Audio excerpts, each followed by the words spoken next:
Pemirsa, potensi pertumbuhan aset Indonesia sangat besar sejalan dengan prospektifnya bisnis infrastruktur di tengah pemulihan ekonomi. Kita akan membahas prospek bisnis dan saham aset Indonesia bersama Kepala Riset Samuel Sekuritas, Surya Dharma. Selamat pagi Pak Surya. Selamat pagi Cakri.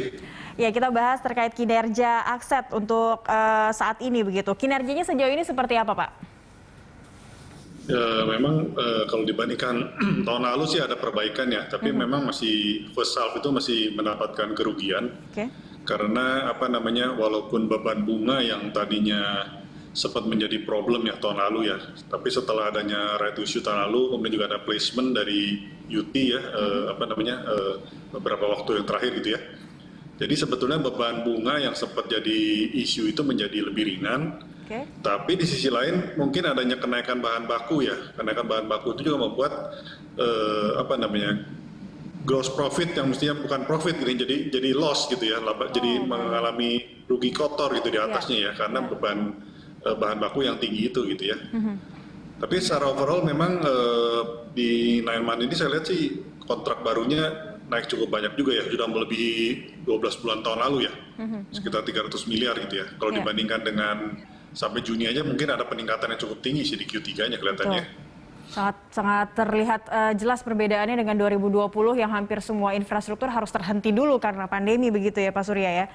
Tapi kalau dilihat dari kinerja aset tertekan, tapi ini kalau kita lihat banyak kontrak-kontrak infrastruktur atau pembangunan atau kontrak-kontrak bisnis yang cukup besar begitu masuk juga kepada aset, tapi sebenarnya apa faktor terbesar begitu yang menekan kinerja aset?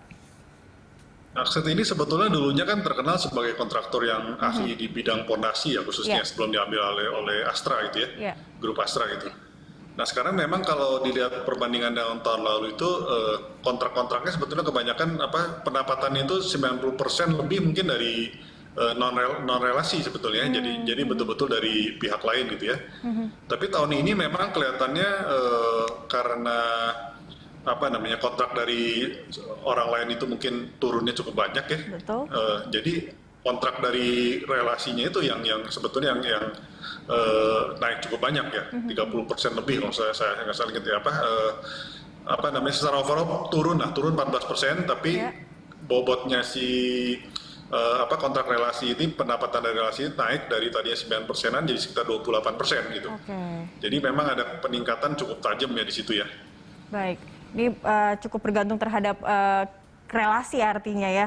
Kalau dilihat Anda sendiri menganalisisnya perlu tidak sebenarnya ada diversifikasi usaha yang dilakukan oleh aset sekarang ini? Karena kita lihat banyak perseroan yang bergerak mungkin di bidang konstruksi juga, bahkan mungkin tambang ini juga sudah mulai diversifikasi usaha. Apakah aset perlu melakukan aksi korporasi seperti itu, Pak Surya? Sebetulnya kalau diversifikasi usaha sih mungkin keahliannya mungkin memang di konstruksi sih ya, konstruksi termasuk pondasi dan struktur dan infrastruktur khususnya kan. Nah dengan banyaknya proyek-proyek dari Astra ini sebetulnya selain gedung-gedung dan jalan tol khususnya kan, Astra itu kan sekarang pemilik jalan tol di Jawa mungkin paling besar gitu ya. Untuk swasta mungkin paling besar di Indonesia gitu ya. Jadi itu memang kedepannya sih mungkin aset akan diuntungkan juga ya dengan hal seperti itu kan. Nah tapi memang isu dari aset ini kan terutama kan karena beban dari COGS-nya itu kan kebanyakan kan 42% itu mungkin dari subkontraktor ya. Dan itu yang memang secara secara tahun memang seperti itu gitu strukturnya. Nah kemudian juga di situ kan ada beban dari bahan baku gitu ya, bahan baku dan labor cost khususnya kan. Dan kalau di total itu tahun ini menjadi tinggi gitu karena adanya kenaikan dari bahan baku itu. Jadi yang tadinya bahan baku itu biasanya mungkin sekitar saya hitung itu sekitar 16% ya, kalau tahun lalu 16% dari revenue itu untuk labor. Tapi tahun ini itu jadi 36% gitu. Jadi walaupun revenue-nya turun 14%, tapi kenaikan dari harga bahan baku itu mungkin juga tinggi begitu ya. Tinggi gitu ya. Nah, jadi memang beban bunga yang tadinya tahun lalu itu menjadi isu, dulu itu sekitar 28%, sekarang turun sebetulnya, tinggal 8%, 6-8% lah. Jadi beban bunganya memang turun, tapi karena adanya kenaikan bahan baku itu menjadi akhirnya tetap merugi gitu ya, walaupun lebih kecil dibanding tahun lalu gitu. Iya, baik. Nah, apakah ini juga yang mempengaruhi akhirnya anak usaha ini hanya bisa menyumbang sekitar 4% begitu terhadap pendapatan aset? Analisis Anda seperti apa, Pak, untuk kinerja terhadap sejumlah anak usaha aset?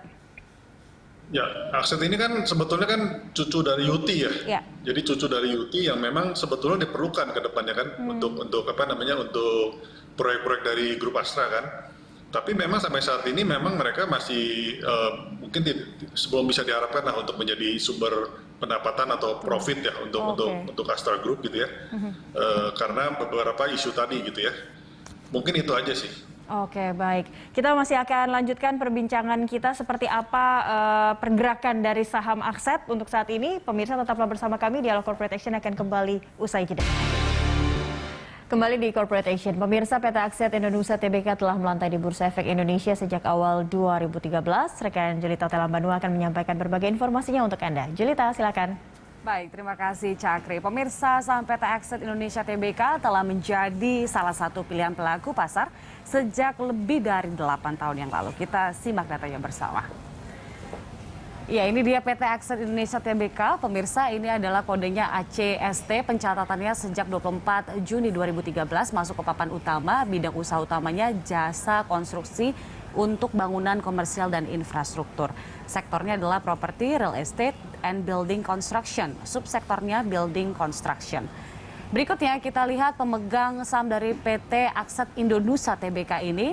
Saham mayoritas dimiliki oleh PT Karya Supra Perkasa yaitu 64,84% atau sebanyak 4,16 miliar lembar saham. Dan kemudian dimiliki PT Cross Plus Indonesia sebanyak 7,12% atau 457,74 juta lembar saham. Masyarakat memiliki 28,04% saham.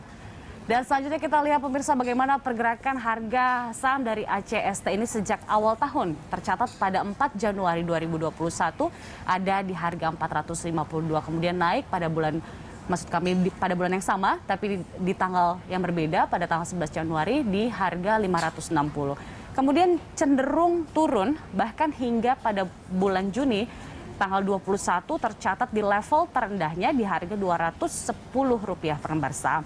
Kemudian naik pada bulan berikutnya pada bulan Agustus di 284 dan pada tanggal 30 September ini tercatat di Rp254 per lembar sahamnya.